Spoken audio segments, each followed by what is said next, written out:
తప్పు చేయింది శిక్షించకూడదాయా? ఆయన నాకు తెలియదు ఆయన ఏం తప్పు చేశాడా ఏం కథ చేశాడనేది. నువ్వు కావాలని ఇరికించకూడదు నాయన.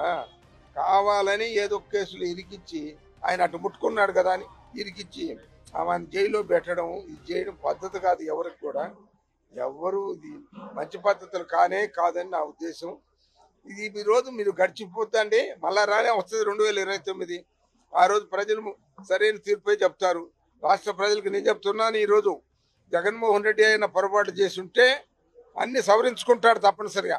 2029 వచ్చేతలకి జగన్మోహన్ రెడ్డి కూడా అన్ని ఆత్మ పరిశీలన చేసుకొని మేధావులను పెట్టుకొని దగ్గరలో సక్రమైన వాళ్ళని పెట్టుకొని ఆయన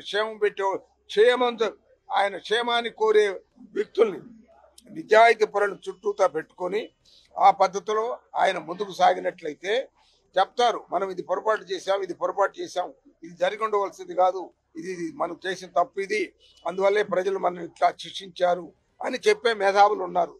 కొందరు గొప్ప మనుషులు ఉన్నారు చెప్పేవాడు.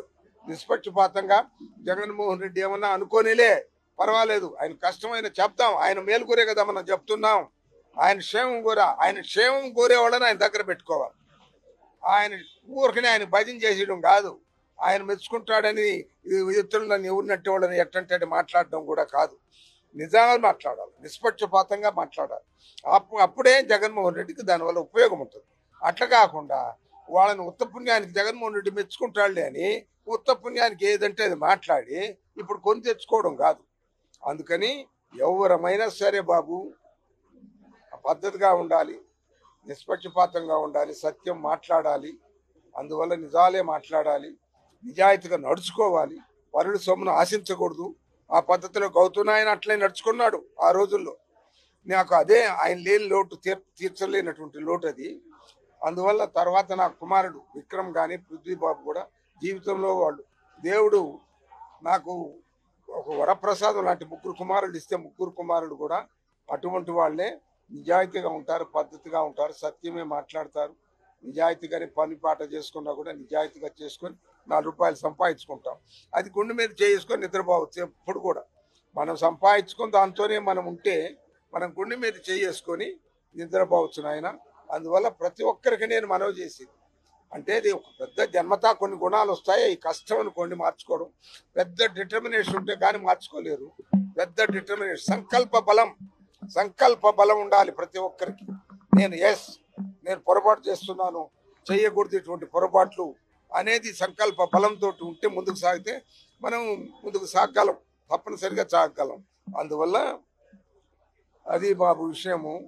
మరి ఏం చేద్దాం నాయన, ఈరోజు ఆయన జీవించి ఉంటే గౌతమ్ నాయన ఈరోజు ఆయనకి 54వ జన్మదినం శుభాకాంక్షలు చెప్పాల్సిన పరిస్థితి ఉండే. మరి ఈరోజు ఇట్లా జరుపుకోవాల్సి వస్తుంది, జయంతి జరుపుకోవాల్సి వస్తుంది. అది చాలా దురదృష్టకరమైనటువంటి విషయము. ఇది జగన్మోహన్ రెడ్డి గారికి గౌతమ్ బాబు చాలా అండగా ఉండే. చాలా ఆయన లేని లోటు జగన్మోహన్ రెడ్డి గారు కూడా బహుశా అది ఫీల్ అవుతుంటాడనేదే నా అభిప్రాయం.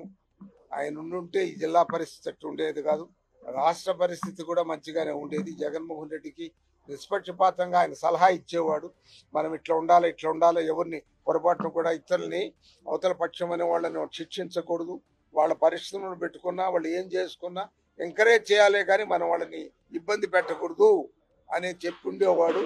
అది పరిస్థితులు వేరేగా ఉండేది. జగన్మోహన్ రెడ్డి గారి మెప్పు కొరకే మనం ఊరికనే భజంతులు చేయకూడదు. జగన్మోహన్ రెడ్డి గారికి క్షేమం కోరి ప్రజల క్షేమం కోరినట్టయితే జగన్మోహన్ రెడ్డి క్షేమం కోరినట్లు లెక్క, జగన్మోహన్ రెడ్డి క్షేమం కోరేవాళ్ళు ప్రజల క్షేమం కోరినట్లు లెక్క.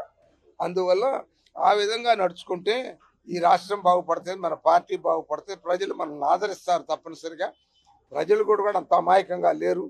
ఈరోజు అందరూ ప్రజలు చదువుకుంటున్నారు రాజశేఖర రెడ్డి గారి పుణ్యాన. అందరూ ప్రతి ఒక్కరూ ఇంజనీర్లు, డాక్టర్లు, ఇంకా పెద్ద చదువులు, లాయర్లు, గీళ్ళు, తర్వాత IAS IPS అక్కడక్కడ అవుతున్నారు కూడా.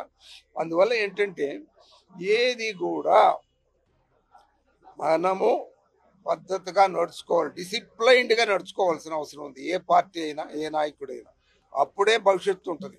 అట్లా కాకుండా ఉత్త పుణ్యానికి ఏదంటే అది మాట్లాడి అభద్రపు మాటలు మాట్లాడి కొరకు తప్పులు మాట్లాడి బూతులు మాట్లాడి ఇట్లా చేసుకోకూడదు బాబు. అది నా ఉద్దేశం ఆయన. Thank you very much.